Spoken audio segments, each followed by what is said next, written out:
चिंता आणि देवावर भिजता.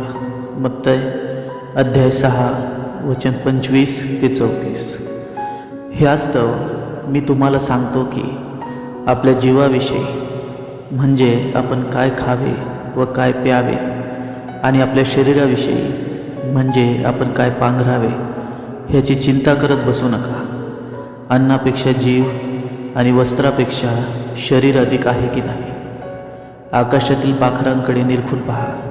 ती पेरणी करत नाहीत, कापणी करत नाहीत, की कोठारात साठवत नाहीत, तरी तुमचा स्वर्गीय पिता त्यांना खायला देतो.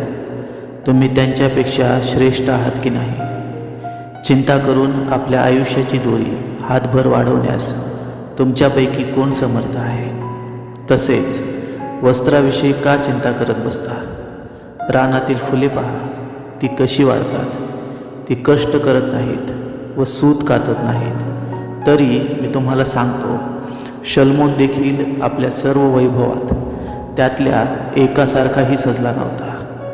जे रानातले गवत आज आहे व उद्या भट्टीत पडते, त्याला जर देव असा पोशाख घालतो, तर अहो तुम्ही अल्पविश्वासी, तो विशेष करून तुम्हाला पोशाख घालणार नाही काय?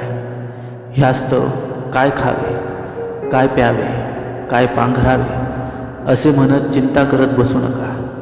कारण या सर्व गोष्टी मिळवण्याची धडपड परराष्ट्रीय लोक करत असतात.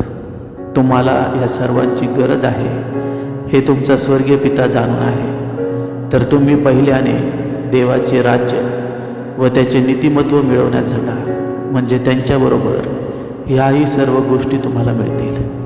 ह्यास्तव उद्याची चिंता करू नका, कारण उद्याची चिंता उद्याला, ज्या दिवसाचे दुःख त्या दिवसाला पुरे.